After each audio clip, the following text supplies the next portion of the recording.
Hi, everybody. Thank you for joining. We'll just wait for one more minute as we see some more participants joining the webinar. Just wait for one more minute, and thank you very much for joining well in time.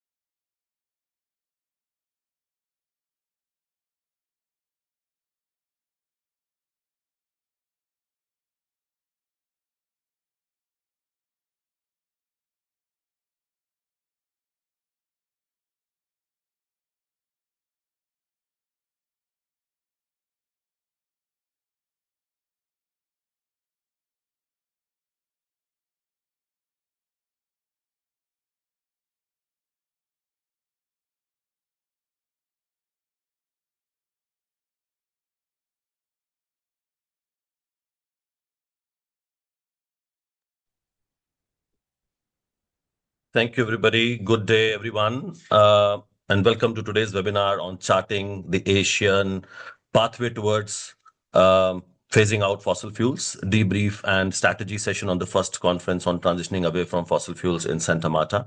I'm Harjeet Singh, strategic advisor and Asia lead for the Fossil Fuel Treaty Initiative, and I will moderate the webinar.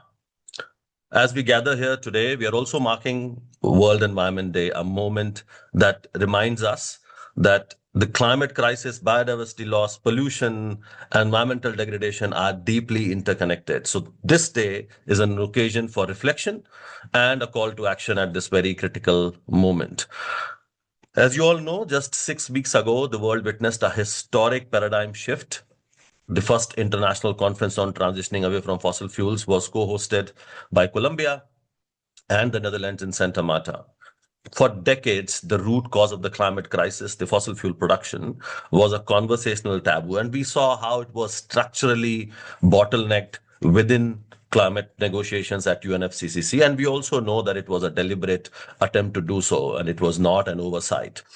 Santa Marta broke that deadlock. And especially at a moment when we are living in a world where we see deep global volatility, geopolitical crisis, which actually brought together a coalition of the doers, as we call them, 57 front-runner nations, majority from the global south and a few from the global north, civil society, academicians, cities and subnationals. They all came together to move beyond debating if we transition or not, rather talking about how to manage the decline of fossil fuel production in a just, orderly, and equitable manner.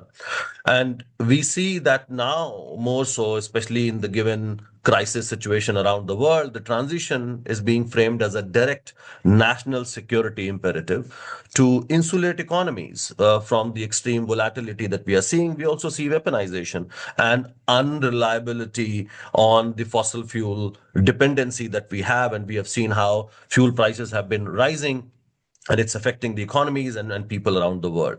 And that's why the conference, which brought everybody together at this very critical moment, yielded significant outcomes. Number one, the launch of the Santa Marta Action Rapporteur and Science Panel to provide country-specific transition pathways. So we know that NDCs, which are part of the UNFCCC framework and Paris Agreement, do talk about climate action, but do not specifically cover the transition pathways. We also had a high level consensus on the need for structural financial reforms. Again, finance has been such an important issue in all these negotiations and have not made significant progress. So how do we look at the financial sector as a whole and talk about the reforms that need to be in structural in nature? We also talked about addressing systemic barriers like investor state dispute settlement, ISTS mechanisms, fossil fuel subsidies. And we know that trillions are still going to fossil fuel industry, and the devastating debt fossil fuel trap. Many countries are stuck with fossil fuel production for their consumption and particularly for debt servicing. So how do we look at that nexus? Another very important thing is that this was, as we keep calling it, the first international conference, which means the process will continue with Tuvalu and Ireland hosting the second conference in early 2027, which was announced at the end of the first conference. So as you know, that this particular conference that we saw was possible because of the efforts, a relentless advocacy of the groups like Fossil Fuel Treaty Initiative, which shifted the political vision towards production management and phasing out in a just and equitable manner, and the Asian People's Movement on Debt and Development, along with other allies, championed unconditional grant-based finance, debt cancellation, and rejection of all solutions at the very heart of the People's Declaration that APMDD and others coordinated. Now, that also brings us to Asia, as this particular discussion is focused on the region. We already see, and in fact, the current crisis with the Strait of Hormuz being closed, we know that Asian countries and economies are far more affected, while it has had ripple effect on the global economy. So we see that many developing nations are locked into that debt fossil fuel trap and grapple with the energy proliferation risks, and particularly the threat of corporate legal retaliation through ISDS, some of these issues which were picked up by the first conference. And we also see that this particular disruption also presents a unique strategic opportunity. And we have seen, and you will hear from the panelists, how many countries have started ramping up the shift to renewable energy. Because the way this particular crisis has exposed the severe economic vulnerability and Asia's heavy reliance on imported fossil fuels, which has also actually highlighted the false narrative that gas is a safe bridge fuel. It's not. And that's why it's an opportunity to talk about rapid scaling up of localized, homegrown renewable energy, which is controlled and managed by the community as the ultimate guarantee of domestic energy security and price stability. So some of these issues have really come to the fore. And therefore, today's webinar has a very clear objective. One, to unpack the outcomes of Santa Marta, and you'll hear from the panelists, and many of them were there. Translating those global pathways and takeaways into regional strategies. That's the next step that we have to take. And how do we sharpen Asian Movement's roadmap as we look into the Bonn session, which is going to start next week, and I'm in transit right now to Bonn, and COP31 and the Tuvalu summit in 2027. And there are going to be many opportunities in between. I must also mention Bangkok Climate Action Week in the first week of October. We will also have World Bank annuals this time in Bangkok in October. So there are going to be several moments which we should use as opportunities to further this narrative and make sure that every such moment delivers something concrete and helps us advance our objectives. So to discuss this and answer these questions, we have brought together an excellent and an eminent expert panel of key regional allies who play a very important role not only in the region but beyond. And let me introduce them. We have Ms. Liddy Nakpil. She is a veteran Filipino human rights activist. She doesn't need any introduction, but let me say that she's also the coordinator of Asian People's Movement on Debt and Development. She's a leading global voice demanding debt cancellation, grant-based finance, phasing out of fossil fuels, amongst many other demands to particularly fund a just energy transition in the global south. We also have Niti Nesadurai. Niti serves as the Director and Regional Coordinator of Climate Action Network Southeast Asia. He represents a vast network of civil society organizations. He has spent decades advancing climate resilience, sustainable development, and has coordinated energy transitions across the ASEAN nations. And he takes this learning to many international institutions around the world. We also have Farzana Farugzumu. She is an accomplished activist, and I'm sure you know that she founded Cart Pencil, a non-profit advocating for children's rights, gender equality, and climate justice. She also worked with youth-led organizations, and she is with the People's Climate Diplomacy Program. And something very exciting and a proud thing for us as a region, she is now the UN Secretary General's first ever youth advisor from Bangladesh. We also have Barish Hassan Chaudhary. Barish is an environmental lawyer and the campaign and policy coordinator at the Bangladesh Environment Lawyers Association, BELA. He actively utilizes strategic litigation against harmful fossil fuel expansions and advocates for policies that center local communities in the transition to renewable energy, which we all advocate for. So learning from BELA, from Barish are going to be extremely helpful for this conversation and beyond. We also have Abhishek Shresth, who is the president of the Go Bigas Institute in Nepal. He's the co-founder and leads the climate justice program at the institute. He has decade-long experience working as an activist, researcher, campaigner, a policy analyst, and strategic communicator at a national and regional levels on the issues of climate change, climate justice, and environmental governance. Last but not the least, we have Sharif Jamil, who is also an internationally recognized leader and activist in the global environmental movement for more than a decade. He has organized civil action for environmental justice in Bangladesh through involvement in country's civil society initiatives and many justice movements. He's also a member secretary of Dhora, which is a network, and a board member of Waterkeepers Alliance. So as you can see, we have an amazing panel. And without further ado, I would like to welcome our very first speaker, Liddy Nakwil from APMDD. Hello, So, Liddy, Harjeet. Hello, everyone. hi, Liddy. Thank you for joining. I know it's also early for you as you're also in transit. So, Liddy, APMDD was instrumental in ensuring that the People's Declaration at Santa Marta focused on structural financial reforms and climate justice, something that you have been championing for decades now, and especially on the issue of debt. So when we talk about debt fossil fuel trap, which continues to undermine Asia's capacity for a just energy transition, we would like to hear from you what concrete non-debt creating financial mechanisms should Asian movement prioritize, demanding from the global North countries and the multilateral development banks and institutions to really break this lock-in. And you have decades of work, so we would love to hear from you. And please also share anything that you would like to from the overall outcome of Santa Marta and how it connects. Over to you. Yeah. Well, in terms of demands, it's mechanisms and policies, as you know, because you've been with us, Harjeet, in the fight for this finance. First of all, we're reiterating our demand for the global North governments to provide climate finance. And I specifically use the word provide because, as you know, there's a lot of debate inside the COP and other spaces about what exactly is this obligation, because they have been using words like mobilize in order to cover various types of actions that they are saying they will do, but it's not really to provide, but to, mobilize other actors and players, especially the private sector, which they have been saying. But we are saying that the obligation is to provide for it to come from them directly. And that is, the UN Framework Convention is very clear on this, and the Paris Agreement is very clear on this.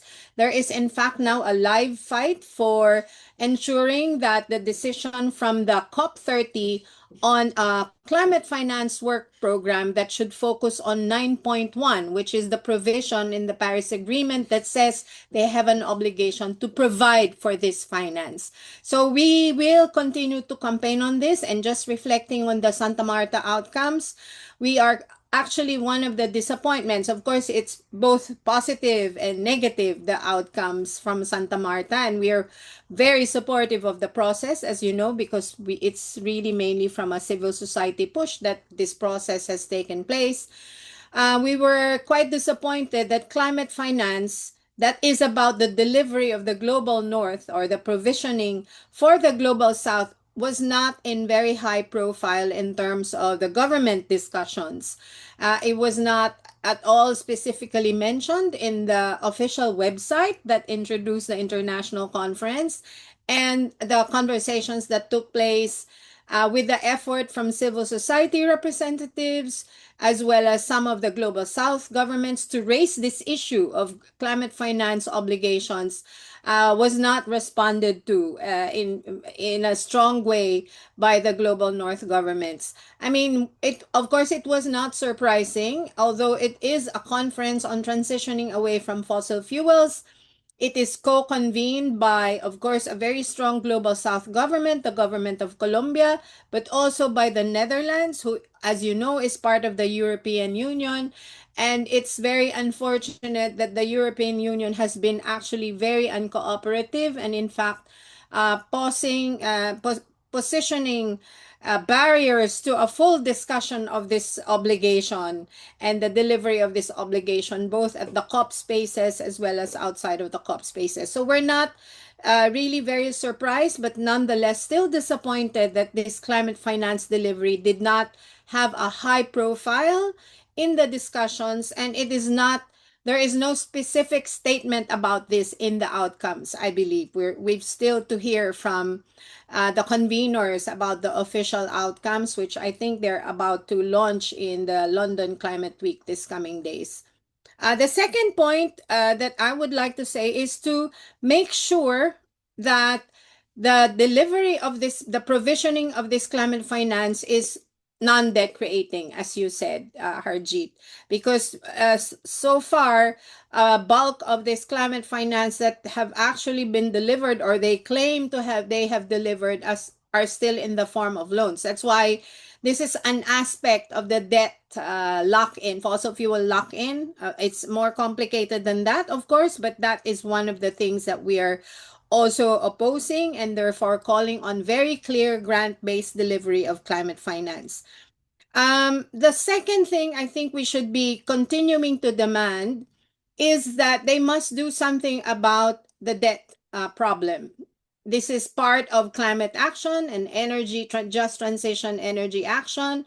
Many governments from the global south were quite clear about mentioning the debt issue as one of the big barriers, because that was the format of the discussions, right? What are the barriers, and then what are the solutions? And one of the biggest barriers is the problem of the debt of many global south countries, including many in Asia, that is preventing our governments from undertaking urgent climate actions, including the energy transition.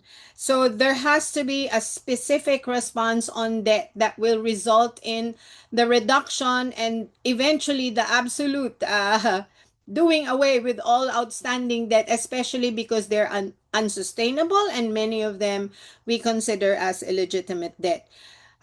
There is now an important push from civil society, which I'd like to flag here, that we are pushing for a UN framework convention on debt, similar to the what is being negotiated now in the UN process, also a product of civil society campaigning, the UN Convention on Tax Cooperation. So we want a similar one for debt. It will take a few years to probably have one in place, at least a few years.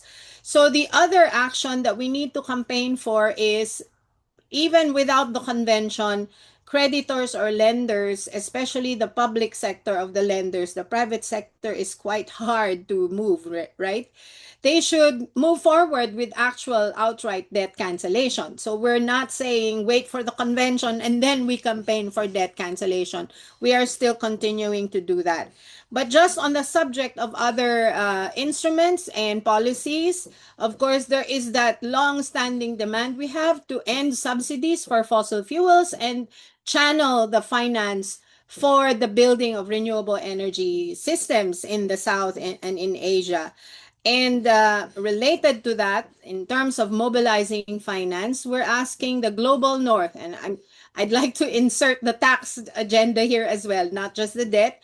We're asking the global north that you have no excuses for not providing that finance. One single big action you can take is to impose wealth taxes on your billionaires and your corporations, because these wealth taxes alone will generate enough new money, which we're not saying they cannot afford from their old money, right? New money in order to deliver climate finance for the global south. But currently, they can afford even without that. But if they need to mobilize, because I know that many people from the global north, let's say the south in the global north, are also demanding rightfully from their governments many various climate actions. So to mobilize the trillions necessary, one of the important steps is the wealth tax and the tax on windfall profits. I'm sorry I'm taking too long to answer that one question, but I guess those are the major issues which we all raised in Santa Marta, and it's in our declaration. Thank you so much. Thank you so much, Liddy, for that oversight, and also getting deep into some of the issues, and particularly bringing tax. Absolutely, as especially in these times when we see fossil fuel industry making obscene amount of money, windfall tax, and of course, continuing with that progressive taxation is so very important. And thank you for all your work and leadership on this. I would now like to move to Farzana just to take the conversation forward and literally focusing on the how part of it. So, Farzana, the overall discussion on a just transition requires moving beyond principles. It's all about implementation in the end. And as a youth climate justice advocate, how do you see that political opening from Santa Marta? And you were there. So, how it helps us empower youth movements in Asia and to demand specific time-bound phase-out plans, and what are the crucial steps, and also connecting it with the international intergenerational inequity. And if you can also touch upon, since you have been a champion for the fossil fuel treaty, how do you see that fitting in when we talk about implementation? Over to you. Thank you so much, Harjit. This is really interesting to have this conversation and the debrief after, like such I would say great and historical moment in Colombia when so this conversation didn't start just like last year when Colombia said, "Oh, we want first ever conference." This conversation started way beyond, way before this. I remember when the fossil fuel non-proliferation treaty initiative started.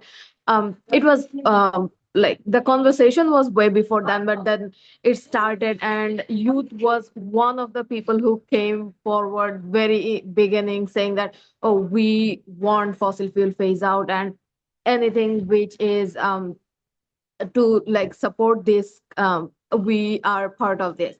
So when me being part of Fridays for Future signed in to actually see this initiative, we didn't know Colombia will happen in 5 years. But then we knew that there need to be push, and young people leading one of the biggest climate movement should actually come lead this conversation.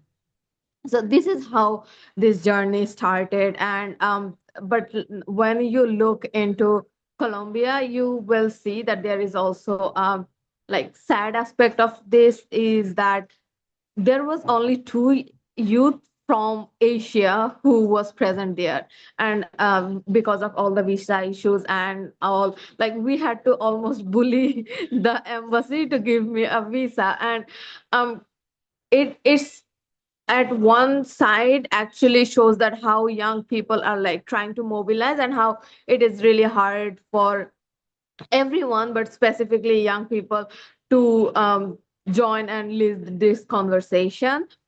So that kind of already showed that there are like structural barrier there. But then if we go for more on the programmatic side, what we have seen that the civil society movement in Santa Marta was great.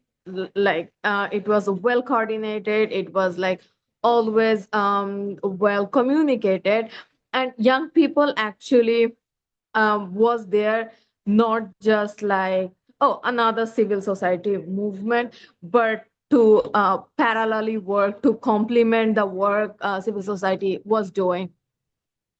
We were having conversation around intergenerational equity, around child rights being part of the outcome, like complementing commitment 26, which is talking about the children's right in decision making process. We were talking about how youth would be part of phase out and just transition conversation. So this was all part of the conversation. But at the same time, we were also talking about debt cancellation. We were also talking about the structure. It's called IDSD, something like that, which is mainly that a company can sue a country if the countries are not like taking fossil fuel out of the ground and then pay their debt if there is a contract. So which is for countries like us is very problematic, and youth were also talking about this. So the conversation of just transition from the youth side was very much coordinated with the civil society. And now if you like also ask me how I see as a like person who has been working to push for a fossil fuel treaty. I think Santa Marta already started that political movement. Um, Everyone was talking about it. From the youth, the first demand was a time bound treaty, but that was not only from the youth. I have heard farmers coalition asking for it. I have heard government who's like, oh yes, a time bound. There was like the word time bound missing, and some government is like, oh, where is the time bound? So the conversation which we started is now a reality. It's not will a treaty happen, it's like when will a treaty happen, and how well coordinated we can work. And so far with Santa Marta, I think the coordination from civil society is very strong. Now it's our time that how we make that coordination also with the government, bringing those government who was not here, go beyond this 57 and bring that, showing that okay, this is avoidable, that you talk about fossil fuel treaty. Now it's your leadership which can show that how this treaty can be for everyone, how this treaty can be just. So that's how I saw about Santa Marta. Thank you so much. Thank you so much, Farzana. That was extremely insightful, and especially when you talk about it's not just youth, how some of these demands were echoed by several other constituencies and groups, including government, saying that we need something far more concrete in terms of binding and time bound, and which support our demand for a just, equitable, and orderly transition. So thank you for highlighting that and for all your work. So taking it further, and keeping the focus on Asia, but going a little bit more in Southeast Asia. So, Niti, if I can bring you in, you served as a representative for Asia for the People's Assembly. Uh, can you tell us about Asian representation in the multilateral climate spaces like Santa Marta? And you are already in Germany, so we would love to hear from you. How do you see now the conversation moving forward in Bonn and in the run up to COP31? You had also organized a conversation recently in Malaysia with several governments. So, really looking at how we leverage these outcomes, how we look at what happens in the global forum and taking that in the region so that we have a more coordinated fossil fuel phase out mandate and momentum. So, over to you. Yes, well, thanks, Harjit. Pleasure to be here with everyone.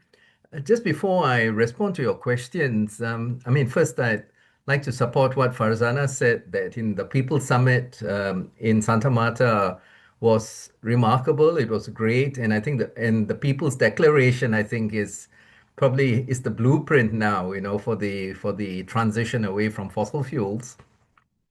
On the 1st and 2nd of June, I've been here in Berlin, and I may have to drop out of the call early because I have to take the flight to Bonn. I was attending the Global Solutions Summit. And, this, it sort of brings think tanks and high-level government officials and all together. It's a 2-day meeting, and, a lot of the discussion also discussed on financing SDGs and financing climate action. And like, to show you some of the people who were there, the past Chancellor of Germany, Olaf Scholz, came and stood and spoke. The environment minister, came, spoke, and went. A 2-day sort of meeting. And during the course of the 2-day meeting, including the sort of deep dives on finance, there's no mention of debt relief. There's no mention of removal of subsidies. Wealth tax was described as dead in the water, and no mention of windfall profits or ISDS. And so, what they were talking about is how do we mobilize more private finance and basically getting developing countries to twist themselves into knots in a way to drive private profits, which is basically socializing the costs and privatizing the profit for these countries which are investing, even they're talking about, we want to see, returns for German companies which make investments. So that is the dominant narrative out there, and this is all the think tanks and people who are in positions of influence. And even when just transition was mentioned, there wasn't even any reference to the just transition mechanism, which is a great opportunity to drive the whole just transition conversation forward. And the format was like a rapid fire. People come speak, 45 minutes, pop, pop, pop, four speakers, pop, out. Next one come. So there's really no opportunity for commenting or interventions. And even when we go for the deep dives, it's this very dominant people who are invited to speak who make all the comments. So I just wanted to highlight that there is an alternative world out there, compared to what we're speaking. Now, Sorry to coming interject. to, yeah. Those are the kind of issues which Liddy also highlighted, that the issue of finance has not seen much progress, and all of us have seen it over the last 30 years, and including Santa Marta, where we were trying to push. So this is really a work in progress, and as you very rightly highlighted, the mindset of the global north to only look at private profits and even to profit off the climate crisis is something, it's deeply unfair, unjust, and troubling at the same time. Sorry, over to you. I completely agree. And even the whole aspect of the obligations of developed countries to pay, for taking the fair share of the carbon budget was not mentioned even once. That it is our obligation, so that's the situation. And then coming to the Southeast Asia, I mean, in terms of official registrants, we had Singapore, Philippines, Vietnam, and Cambodia, who were supposed to be at the meeting, managed to engage with the Singapore representative and Cambodia. So it was a small, 1/3 of the whole Southeast Asia region was present. Though subsequently, the there wasn't very much coverage in the Southeast Asian media, in the mainstream media as such. And and even though, like I got private calls to come to go onto national radio in Malaysia and all that. So in a way, what this highlights is that we need to keep pushing, pushing the agenda, keeping the conversation going. So it comes back to us in Southeast Asia. And one great opportunity, before I go into what we can do in Southeast Asia, very briefly, the upcoming Bonn meeting, taking so critical to get the mechanism negotiations going in a positive direction where we have something positive to take up to COP31. So that becomes the focus now, because the moment you have the mechanism, automatically the transitioning away from fossil fuels will be integrated into that. So I think that's a very important priority for us, on the negotiations on just transition mechanism in Bonn and subsequently in Antalya, and make sure that it goes in the right direction, just as we successfully did in Belém and Bonn last year. So just give a Southeast Asian perspective, we now need to work. What Climate Action Network Southeast Asia is doing is working with countries which show leadership. And of course, of the 18 countries which have supported the Fossil Fuel Treaty Initiative, 2 are in Southeast Asia. Initially, Timor-Leste, more recently, Cambodia, which is, keen to show leadership on the matter. And so, so we want to work with countries like Cambodia to show the lead. And then, like you said also, Harjit, the shocks after the illegal aggression against Iran has now brought in the concept of energy sovereignty as opposed to energy security, that we cannot rely on importing fossil fuels from others for our energy security. We need to have self-sustained resources, and that only comes with renewable energy. So we want to work on, help them along. And even just 2-3 days ago, Laos, the country of Laos in Southeast Asia, said it is putting a halt on import of internal combustion engine vehicles, so that, to reduce the dependence on fossil fuels. So you can already see that movement taking place, and we need to help them accelerate that. And the other thing we need, so you've got the coming up with, something like a draft roadmap for transitioning from fossil fuels for fossil fuel importing countries. And then we also want to create a model for fossil fuel exporting countries, and we're doing some work on that in Malaysia already. And we already had a meeting on accelerating transition to renewable energy, where we had the biggest public listed companies in that space coming and in a focus group discussion together with people who are making sure that Malaysia gives energy access for all, even though official data says 99% or 100%. There's still remote and isolated communities of indigenous peoples which do not have energy access. We brought all of them together, and it was really good to see that there was a meeting of minds, and then also we said that when you transitions to energy to renewable energy, it has to be with gender equality, disability, social inclusion. So we brought all of them together, and this is serving as a building block for a big national conference sometime in September or October, where we can then come up Very nice. with the pathway for fossil fuel exporting countries. So this is what we plan to do in Southeast Asia. Thank you so much, Niti, and also bringing in the focus on the national level work that organizations like yours and others are doing really is to connect the dots, so from global to regional, and definitely making sure that things move at the national level. And speaking of national level, so it really is a great pivot. We'll come to Barish to talk about the structural barriers, and Farzana was referring to ISDS, so Investor State Dispute Settlement, and there are many structural barriers, and particularly because of the corporate interest that are blocking domestic climate action. So from a legal and policy perspective, Barish, in Bangladesh and beyond where your experiences are, if you can share what kind of national legal reforms or litigation approaches that we can use to make sure that governments really push back against these corporate interests. Over to you. Thanks, Arjit.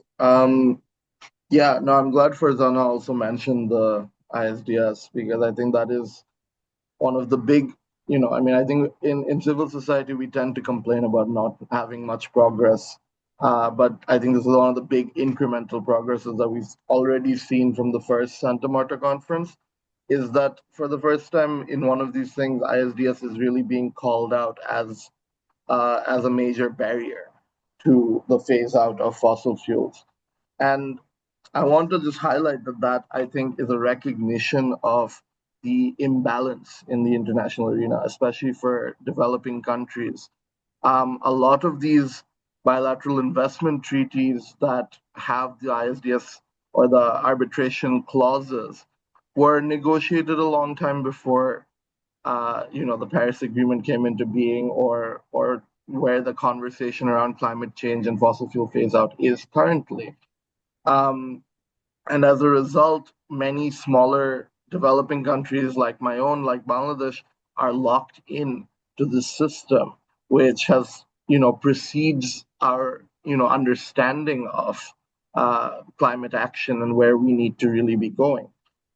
And these earlier BITs especially contain a lot of protections for the investors. It's not necessarily very equal. Developing countries have done a lot to try and encourage investment, to try and encourage foreign direct investment. We're constantly having to scrap for that. And I think as a result, you end up with these very deeply unfair treaties, often being negotiated by governments who are willing to give away concessions or give away major concessions that would protect their legitimate interests.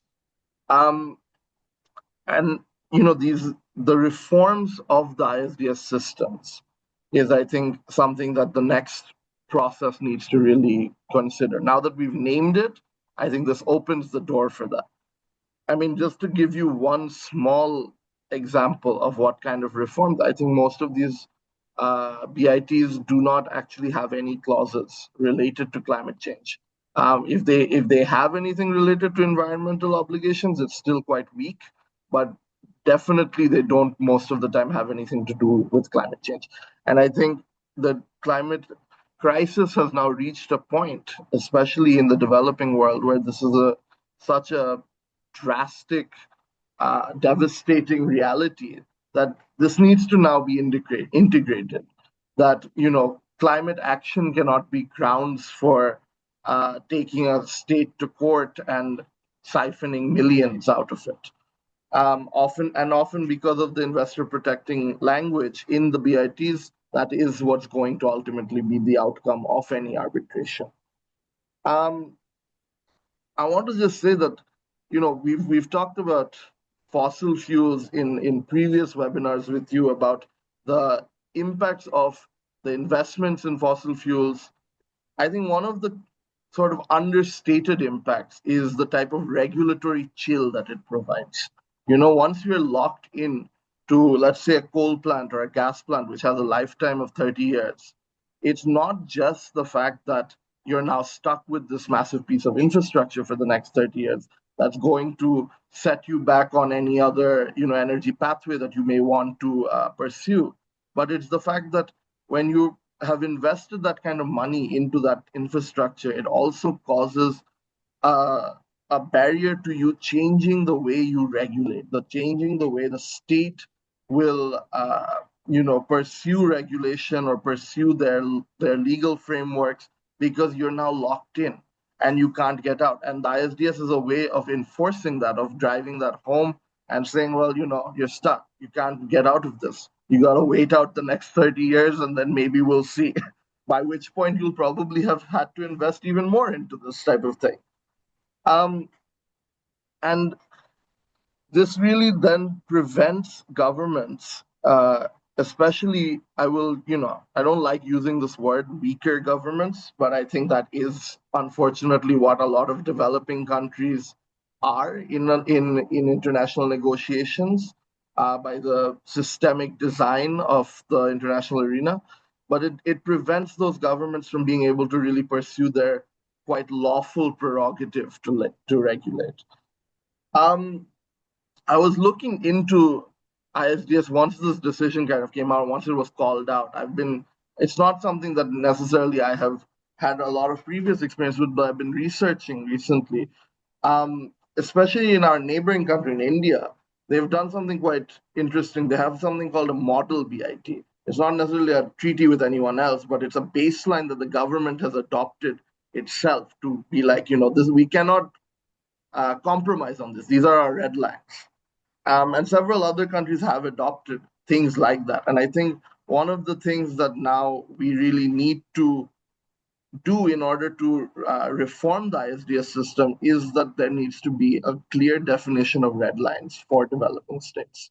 And there needs to be a clear definition of red lines for countries that take into account just transition pathways, that take into account mitigating climate change, protecting biodiversity, international climate obligations, and say that this cannot be, that following our obligations to protect, to conserve, to mitigate, etc., cannot be grounds for investor-state arbitration. This is our lawful prerogative to regulate. The other thing I wanted to touch upon, just based off your question, was on the subsidies. Yeah, I'll wrap up very quickly. I have a very small point. The Santa Marta conference obviously took place in the backdrop of the war in West Asia, and the global disruption in the energy market. Removing fossil fuel subsidies now is not necessarily just an ideological thing. It's becoming a necessity. Bangladesh is, for example, on the bill for massive increase if we are to continue the same level of subsidies, and the government, I think, has taken a brave decision to start removing some of those subsidies out of necessity, not out of any ideological or social concern. And I think we're going to have to see that, the fossil fuel architecture globally is at a point now where this is not going to provide energy security, and it's going to be a money pit. It's going to be we're going to keep burning money to try and burn fossil fuels. And out of the necessity for energy security, I think it's time that we really have to embrace the pain of removing the fossil fuel subsidies. Thank you, Harjeet. Thank you so much, Barish, and very, very insightful, and especially when you talk about what's happening, what are the barriers, and we all need to acknowledge that fossil fuel industry is on life support, and they're sucking precious public resources, and we need to put those policies and legal frameworks in place to really remove that life support, because renewable energy is now already feasible. And speaking of that, I would like to go to Abhishek and talk about Nepal a little bit on how the country, which has massive clean energy resources, but still stuck with fossil fuels on certain sectors like transportation, like industry. And we know Nepal government is a champion and is doing a lot also to move away from fossil fuels. So how do you connect the recent outcomes so that Nepal can move towards that pathway much more strongly and decoupling its dependency on fossil fuels? And how do you think, since you've also been really working with government to get them on board for the fossil fuel treaty, how do you look at that connection? Over to you, Abhishek. Thank you, Harjit, and it's great to join this webinar along with the leaders and activists from Asia who has been fighting this fight against the fossil fuel companies and the government. So initially, I'd like to share a brief about Nepal. If you see, Nepal is one of the country that imports all of its 100% of fossil fuel, and it accounts almost like 2.5 billion USD. So that's the annual fossil fuel import that Nepal does, and that's around the 1/4 of the Nepal budget. So so the recent Santa Marta conference has been one of the defining moments. So as the Nepal, we see this process or the discussion on the treaty as an economic liberation strategy for a country like Nepal, because Nepal has that huge potential of clean energy, and that's what Nepal has been heavily relying on for last several decades. So Nepal can turn its domestic renewable energy potential into complete energy sovereignty. So that's something that's crucial for Nepal. And if you see, Nepal had submitted its nationally determined contribution last year. And if we go into our nationally determined contribution, then we have set a very ambitious target that will be producing almost 29,000 megawatt of clean energy sources, and that's something that Nepal really wants to go into that way ahead, and Nepal has been working, but there has been a critical bottleneck that despite Nepal is willing to generate huge energy source from clean energy, but if you see, to generate or to produce almost 29,000 megawatt of energy, we need around like more than 65 billion US dollar. So that is one of the critical challenge for us. And we don't want like Nepal to burden with debt creating finance. We want to unlock that potential. So where Nepal can champion these issues, like Nepal has been championing the climate justice issues, like Nepal has been leading the vulnerable countries. Last year Nepal had organized Sagarmatha Sambad. Nepal has been leading the mountain voices, but there has been an appetite and leadership for the present government of Nepal, where Nepal wants to lead this global energy transition process. So that's one of the key things for the Nepal. And after the formation of new government in Nepal, Nepal government has been going in a right direction. So if you see, Nepal is one of the country where the electric vehicle car sale is like 75% of the car sale is electric vehicle. Definitely the growth of the public transportation is not in that trajectory, but definitely we are on the right track. And after the formation of the recent government, we have like Saturday and Sunday as a holiday, so that we can curb our emission. And also we have seen that the present government has been supportive in terms of like the vehicle that has been using the fossil fuel. So they have come up with a policy where this vehicle can be transformed into the electric vehicle. So we are into that track. And also adding to that, what the treaty can play a key role in shielding the Nepal's economy, because definitely will be having a chaotic collapse of the fossil fuel market that will severely impact the country like Nepal, who is like 100% dependent on fossil fuel through like sudden price spikes that we have seen in recent time as well.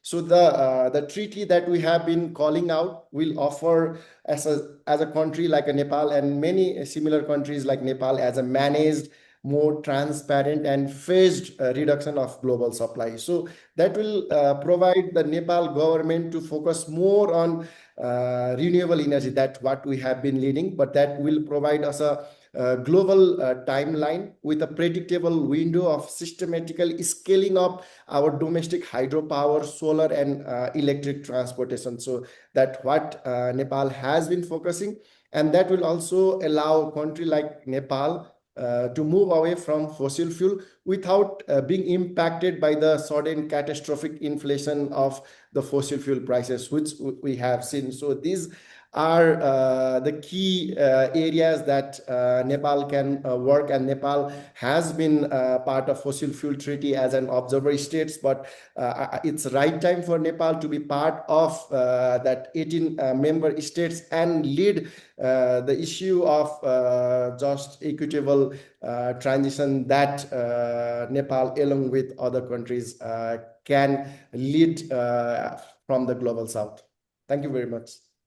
Thank you. Thank you so much, Abhishek. And again, very important to stress on the issue of finance. So Nepal has an ambitious plan in place, doing a lot more on renewable and electric mobility, but finance remains a hindrance, and how the global frameworks can actually help in making that transition.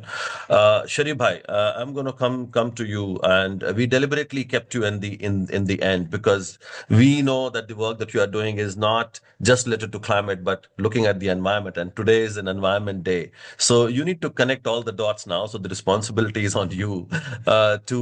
You are in Santa Marta. You have seen and been part of this fossil fuel phase out movement. You have been working in Bangladesh and other places advocating and talking about saving rivers to defending indigenous rights. So your work really covers the whole spectrum of environmental rights. So, and on this day, so we would like you to close it by connecting all the fights, what you saw in Santa Marta, and how just transition also protects vital ecosystems and wetlands and rivers. So it's not just about the narrow issue of fossil fuel phase out. So over to you. Thank you so much, Harjit. Thank you for having me in this very esteemed panel. Hello to everyone and warm greetings of World Environment Day 2026. I'm still wet because we had an outdoor event today. More than 35 organizations together. We demanded a new movement to actually declare today, which is Renewables Now. We demanded the current government should fulfill their commitment to grow 10,000 gigawatt electricity from renewables by installing solar and wind infrastructure in the acquired empty land of the coal-based power plants in the coast. So the Environment Day we marked today, as we are more than 35 organizations together, you can say that almost major civic actors demanded renewable energy to be expanded immediately. But your question was very interesting because after listening to all these insightful speakers, I also was keeping a few important points in my mind to go further elaborate and to express some additional views. As for example, we were discussing about one thing, that the fossil fuel infrastructure that has come up in Bangladesh recently, and if there are more plants is coming up pretty soon, that will lock us for 25 years or 30 years of lifetime, which is very common understanding and very much ideal understanding that it will lock the opportunity of renewable energy to grow. But I think for Bangladesh, it's a little bit different because we all know since 2010, Bangladesh government desperately wanted to produce electricity, and that's for economic growth by industrialization. And that's why they came up with Power System Master Plan financed by JICA and adopted a plan drafted by TAPCO, which was envisioning to grow electricity from more than 30 coal-based power plants newly to be installed. But due to the protest of civil society and also the changes in the global architecture of electricity production, in 2016, government reviewed it and reduced their ambition of setting up new coal plants. But still, there was a lot of new coal plants coming up. By far, they again revised it 2021 and they changed their reliance on coal to LNG, which is another fossil. And of course, not good for Bangladesh because all these are import-based fuel. So we started protesting it since the very beginning of 2010. However, there are some new coal plants already under operation, and the local people started experiencing the adverse impact of those plants, particularly the fishers, because as the coal are all based on import supply chain, so all those coal plants and hubs are actually set up in either big estuary of rivers or river systems or in the coast. So fisher folks started to be struggling getting fish resources. So it's still an agriculture-based economic country, and there are the coal hubs which are actually conflicting with the livelihood of people at a mass scale, which is also threatening our food security. As for example, the left bank of Magna estuary is Matarbari and Mohashkali hub, from where more than, almost 100% salt production of the country comes from that area, which is now going under the industrialization of dirty coal and LNG. So salt is a strategic good for Bangladesh. It's a country of rice and curry, you know. So we cannot afford salt to be imported. We cannot afford the fisher folks to be losing their livelihood. So no matter whether the plants are in their 25 years of lifetime or not, it's a question of your food security. It's a question of your vast population and their livelihood. So no matter the lifetime to be considered generally in other countries, but I think for Bangladesh, we need to review it in a different way. If you think about the comprehensive assessment in terms of economic growth and energy security and also the food security of the country. So what I want to say in terms of Santa Marta to the current situation and ahead COP31 and next Tuvalu, Bangladesh eventually actually participated in Santa Marta, though initially they were not invited, but because they did not ratify the Colombia Declaration in Brazil. But later on, they are invited, and somehow Bangladeshi Secretary for the Ministry of Environment and Climate Change participated in Santa Marta. And we were trying to help him out because he was the only representative from the government there. What was interesting in Santa Marta, that the discussion actually, and you tried to mention it, the discussion was different than the COP process. So in the government high-level discussions, in the group discussions, it was more participatory and it was more of like each country can place their real scenario context and how what struggle they will be facing in the future to actually draw a roadmap for phasing out their fossil fuel industry. For Bangladesh, the transition is really, really hard and important. The current government and some of the leaders, in the ministers, in their public speeches, started to say that how can we stop a running new coal plant or a new gas plant? We need to change this rhetoric. And also the Santa Marta outcomes, whatever positive things are there, it needs to be translated into the country context and the national plan and actions, which is still lacking. And in terms of Barish was telling about the weak participation of the southern governments in the international negotiation level, which is even weaker for Bangladesh, because I know in the Bonn, there is a delegation of Bangladesh there, and I know that the delegation does not have the people who actually were negotiating for last decade in the COP space. So a set of new people went there who did not have any idea what happened previously, and they did not translate it into their own languages, how they can push their legitimate demanded forward in the global spaces.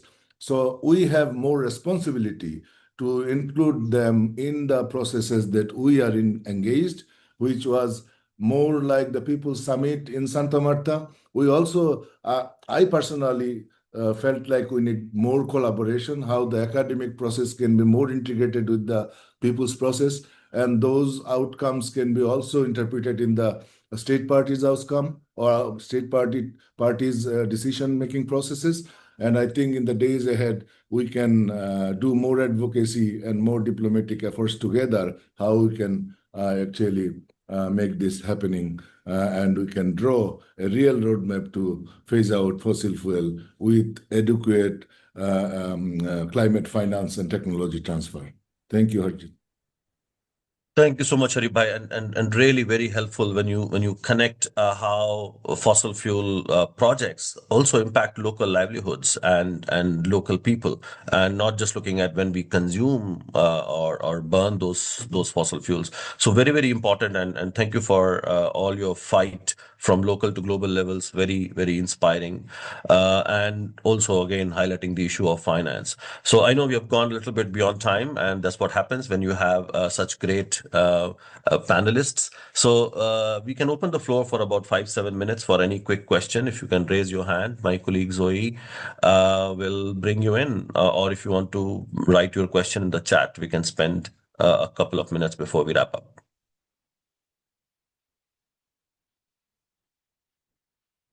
And thank you very much for majority of our participants for staying back.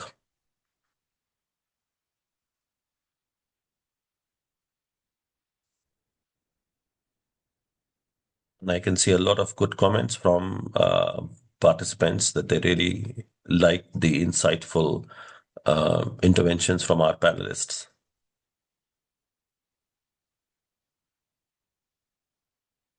Okay, so I don't see any hand. Let's wait for 10 more seconds. If not, then we can actually wrap up. So my colleagues, please keep an eye if I miss something, somebody's hand or point.